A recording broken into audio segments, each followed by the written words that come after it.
Hello दोस्तों, कैसे हैं आप लोग। उम्मीद करता हूँ आप लोग अच्छे होंगे, स्वस्थ होंगे, अपनी ज़िंदगी में मस्त होंगे।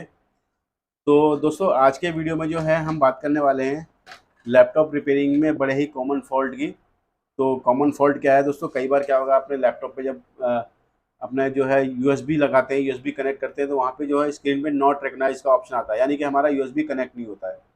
तो इस प्रॉब्लम में क्या क्या चीज़ें हम देखते हैं और क्या क्या प्रॉब्लम इसमें आती है, किस तरीके से इसको ठीक कर सकते हैं।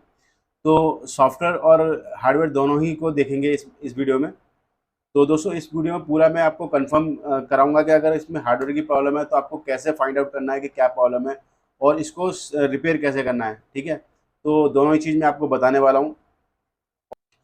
तो चलो, पहले सबसे पहले जो है हम जिस मदरबोर्ड पे हम प्रैक्टिस करने वाले हैं, उस मदरबोर्ड का मैं आपको पार्ट नंबर पहले बता देता हूँ। तो ये मदरबोर्ड मेरा डेल का मदरबोर्ड है। ये देख सकते हैं कि ये मदरबोर्ड है हमारे पास। ठीक है, इस टाइप का मदरबोर्ड है। ये मॉडल आता है 3542 करके मॉडल आता है डेल का, उसका मदरबोर्ड है। और इसका पार्ट नंबर मैं बताऊं आपको, तो पार्ट नंबर है 13269/1।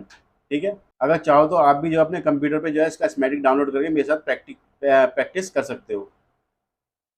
ठीक है, तो हम पहले इसका जो है स्कीमेटिक डाउनलोड कर लेते हैं। ठीक है, तो इसमें मैं आपको देखिए, इस वीडियो में आपको यही बता दूंगा कि आपको स्कीमेटिक कैसे डाउनलोड करने होते हैं। तो आप जो मेरे कंप्यूटर की स्क्रीन देखेंगे उस पर आपको मैं बिल्कुल क्लियर आपको बता दूंगा। तो अब जो आप देख रहे हैं कि मेरे कंप्यूटर की स्क्रीन पे मैं आ गया हूँ। देखिए, मैंने गूगल यहाँ पे ओपन कर रखा है। ठीक है, तो यहाँ पे जो है सबसे पहले हमको अपना पार्ट नंबर डालना होता है। ठीक है, तो हमारा पार्ट नंबर जैसे कि मैंने आपको बताया था अभी कि हमारा पार्ट नंबर था इसमें 13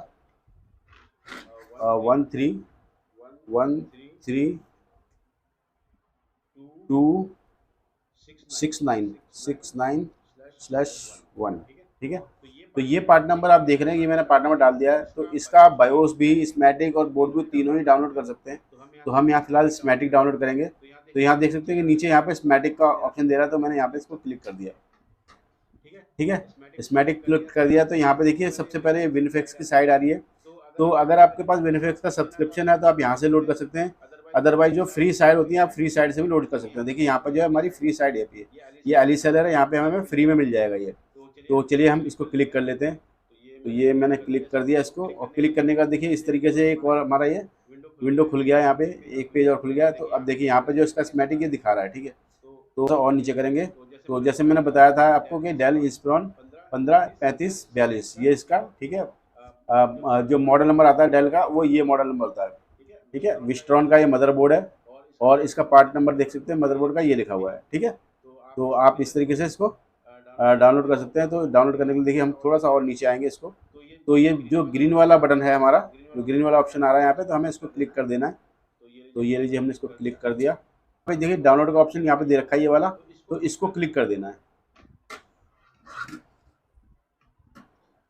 तो ये हमारा इस तरीके से हमारा ये डाउनलोड हो चुका है। यहाँ पे देखिए इस जगह पे ये डाउनलोड दिखा रहा है, हमारा डाउनलोड हो चुका है। तो अब हम क्या जाएंगे, इसमें इसके फोल्डर में जाएंगे जहाँ पे ये डाउनलोड हुआ है। तो यहाँ पे शो इन फोल्डर में जाएंगे और शो इन फोल्डर में आ गए हम यहाँ पर। ठीक है,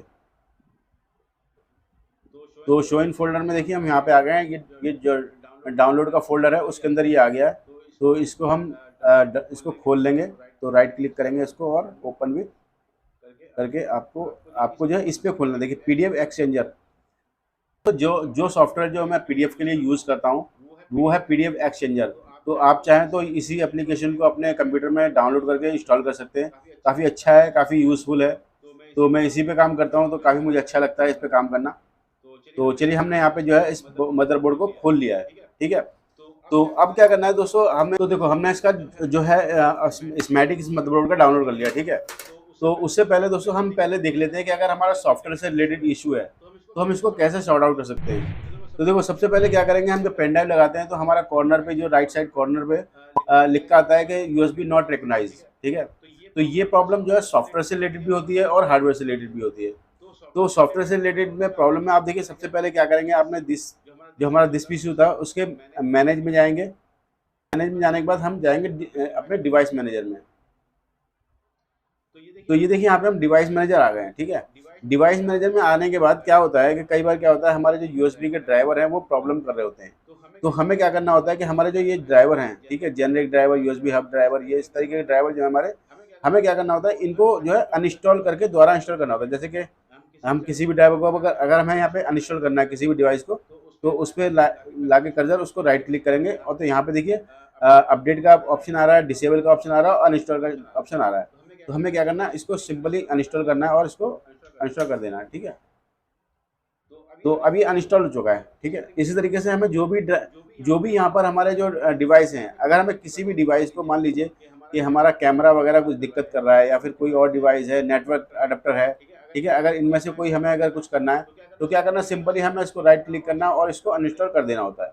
तो अनइंस्टॉल होने के बाद फिर क्या करना होता है दोस्तों, हमें जो है ना, इसको जो हमारा ये सर्च वाला ऑप्शन यहाँ पर ऊपर मिलेगा आपको, ठीक है, ये जो सर्च वाला ऑप्शन है यहाँ पर, ठीक है, इसको एक बार स्कैन वाले को क्लिक कर देना है।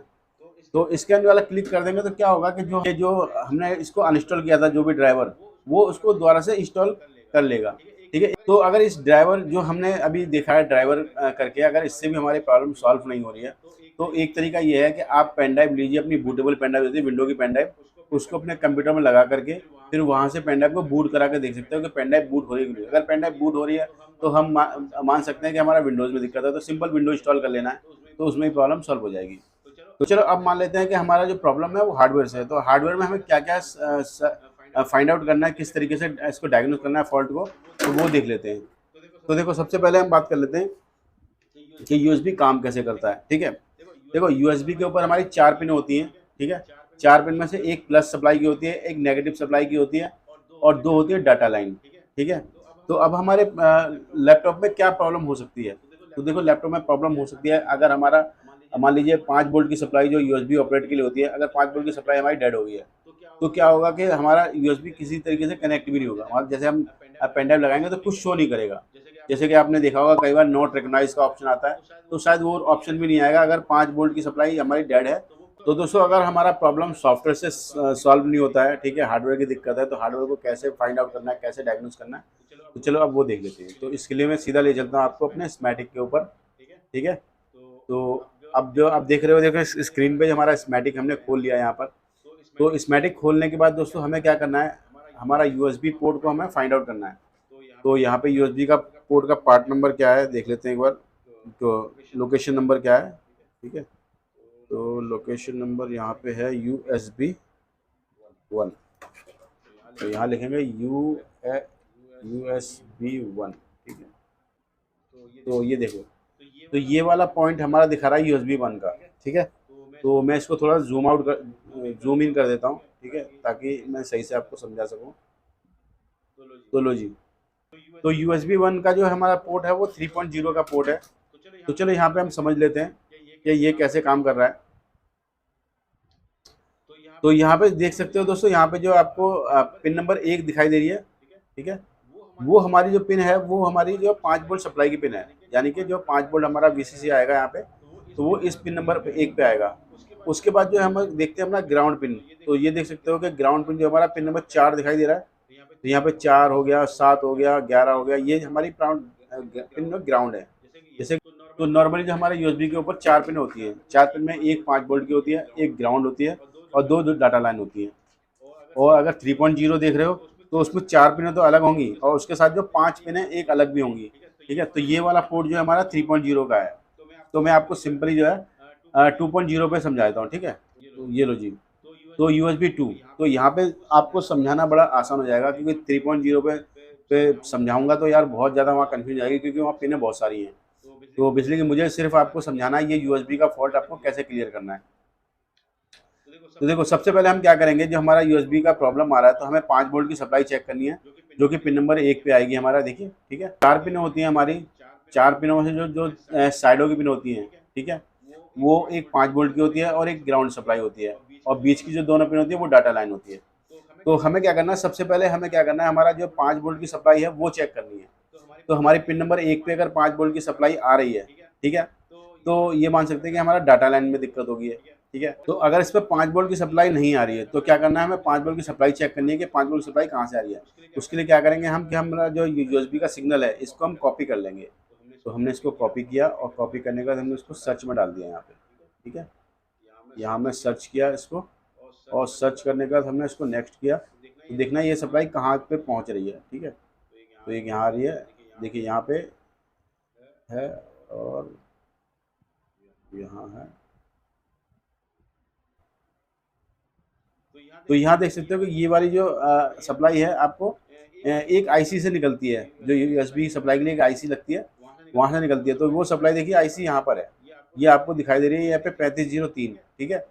तो ये जब सर्च करेंगे तो यहाँ पे आपको एक ICS दिखाई दे जाएगी। तो यहाँ पे देख सकते हो कि जो इनपुट की सप्लाई है इसकी, जो इसकी इन सप्लाई है वो 5 वोल्ट S5 आ रही है, ठीक है। ये जो 5 वोल्ट S5 है वो आपको यहाँ पे आएगी पिन नंबर 5 पे, और इसका आउट जो बनेगा पिन नंबर 1 पे बनेगा इसी आईसी के ऊपर। तो इसका इनेबल सिग्नल जो है देख सकते हो कि पिन नंबर 4 पे इसका इनेबल सिग्नल आता है, ठीक है। तो अभी मैं आपको यहाँ पे समझा दूँ। देखो, अगर आपकी 5 वोल्ट सप्लाई यहाँ पे आ रही है, इस पॉइंट पे 5 नंबर पे आ रही है, ठीक है, और 4 नंबर पे आउट नहीं हो रही है, तो ये हो सकता है कि आपका जो यूएसबी का सिग्नल, जो इनेबल सिग्नल है, ये नहीं आ रहा होगा। तो ये वाला सिग्नल जो आता है ये सीधा डायरेक्ट आता है आईओ से, ठीक है, ये आईओ से आता है, ठीक है।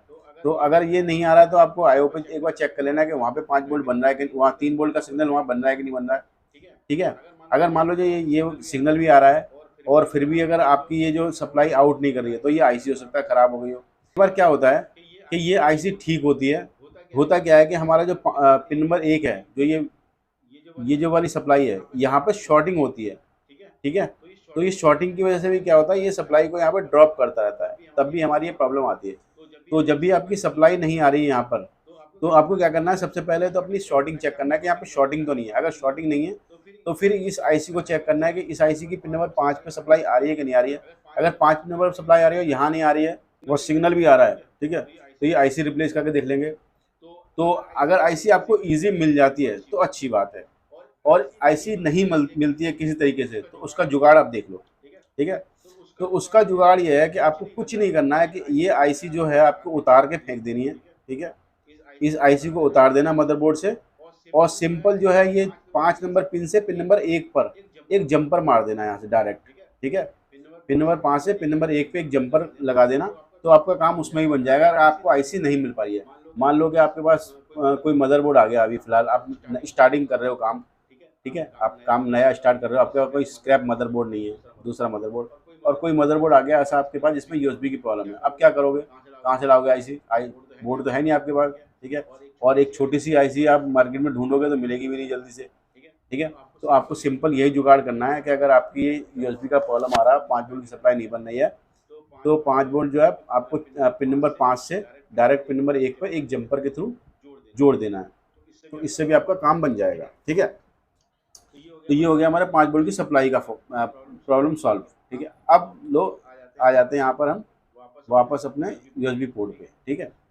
तो अब मान लो कि हमारे इस यूएसबी पोर्ट के ऊपर ये 5 वोल्ट की सप्लाई तो बन रही है, ठीक है, लेकिन फिर भी यूएसबी काम नहीं कर रहा, या फिर यूएसबी नॉट रिकॉग्नाइज आ रहा है, कभी कनेक्ट हो रहा है कभी कनेक्ट नहीं हो रहा, कभी लगाते हैं तो यूएसबी नॉट रिकॉग्नाइज आता है।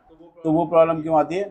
वो प्रॉब्लम आती है इन दोनों जो डाटा लाइन है हमारी, ठीक है, जो आपको यूएसबी PN1 और यूएसबी PP1 लिखा हुआ है, ठीक है, ये दोनों डाटा लाइन है, इसकी वजह से हमारी प्रॉब्लम आती है। तो होता क्या है कई बार कि हमारा जो यूएसबी है, जो ये वाले यूएसबी के सिग्नल जो आते हैं, वो सिग्नल एक लाइन पे तो आ रहे होते हैं, लेकिन वो सिग्नल आउट नहीं जा रहे होते हैं, ठीक है, जिसकी वजह से क्या होता है, ये प्रॉब्लम आती है। प्रॉब्लम क्यों आती है भैया? प्रॉब्लम ये भी देख लेते हैं कि प्रॉब्लम आती कहाँ से है। तो अब ये देख सकते हैं कि ये जो लाइन है हमारी, ये लाइन आ रही है हमारी इस कॉइल के थ्रू, ठीक है। एक बार कॉइल लगी हुई है मदरबोर्ड के ऊपर, आप देखोगे यूएसबी के पास में एक कॉइल लगी होती है, ठीक है। जैसे आपने देखा होगा रेजिस्टेंस होती है, दो रेजिस्टेंस एक साथ जुड़ी होती हैं, वैसे कॉइल भी होती है, इस तरीके की कॉइल आपको दिखाई देगी, जिसमें 4 पिन होती हैं, ठीक है। जिसमें आपको देखेंगे तो कॉइल के अंदर 4 पिनें होंगी, ठीक है। तो ये कॉइल क्या होती है, कुछ मदरबोर्ड पर तो आती है ये वायर के थ्रू, इस कॉइल के अंदर जो वायर लिपटी हुई होती है, ठीक है।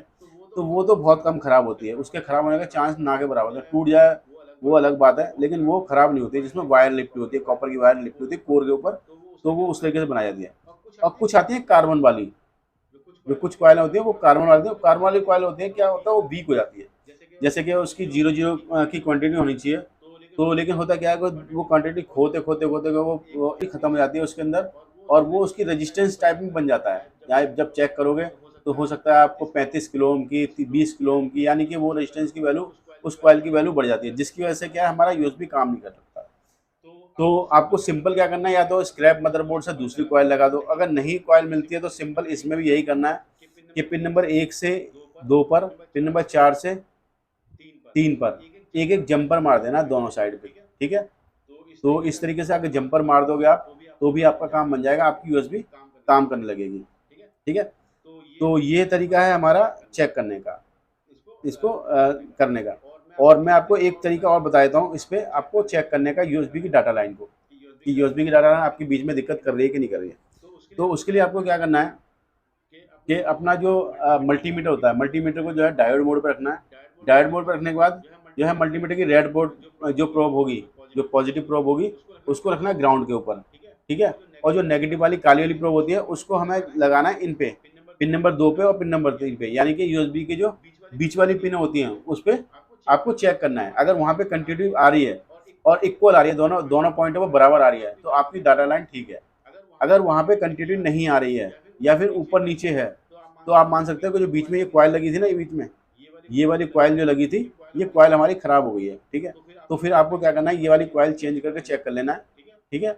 और जैसे मैंने यूएसबी बताया ना चेक करने का, मल्टीमीटर से जो चेक करने का तरीका बताया, वही तरीका आप इस कॉइल के ऊपर भी लगा के चेक कर सकते हैं मल्टीमीटर को। तो ये दो फॉल्ट होते हैं दोस्तों इसको देख चेक करने के। तो आप इन दोनों तरीके से जो है अपने यूएसबी के फॉल्ट को क्लियर कर सकते हैं। तो उम्मीद है दोस्तों आपको ये प्रॉब्लम जो मैंने आपको बताई है, जो यूएसबी का प्रॉब्लम आता है, किस तरीके से आपको फॉल्ट फाइंड आउट करना है, किस तरीके से रिपेयर करना है और किस तरीके से जुगाड़ करना है इसके अंदर रिपेयरिंग में, कि अगर आईसी आपकी ख़राब है तो आपको वहाँ पे भी जंपर मार सकते हो, पिन नंबर 1 से पिन नंबर 5 पर डायरेक्ट कर सकते हो सप्लाई को। या फिर जो है आपका डाटा लाइन अगर दिक्कत कर रही है, डाटा लाइन की कॉइल ख़राब हो गई, कॉइल नहीं मिल रही है, तो वहाँ भी एक एक जंपर मार के आप काम कर सकते हो। तो कॉमन फॉल्ट है दोस्तों, ये कॉमन फॉल्ट है, ये आता ही रहता है, हर मदरबोर्ड पे आता है। तो आपको किसी भी मदरबोर्ड पे अगर ये प्रॉब्लम आ रही है तो इस तरीके से आपको फाइंड आउट कर लेना और इस तरीके से आपको रिपेयर कर लेना है। तो उम्मीद है दोस्तों आपको वीडियो पसंद आया होगा। वीडियो अगर पसंद आया, वीडियो में दी गई जानकारी समझ में आई है तो वीडियो को लाइक करके चैनल को सब्सक्राइब कर लीजिएगा, बेल आइकन को ऑन कर लीजिएगा ताकि मेरे सभी वीडियो के नोटिफिकेशन आपको पहले मिल जाए। तो चलिए दोस्तों फिर मिलते हैं किसी दूसरे वीडियो में दूसरे टॉपिक के साथ, तब तक के लिए वंदे मातरम, जय भारत।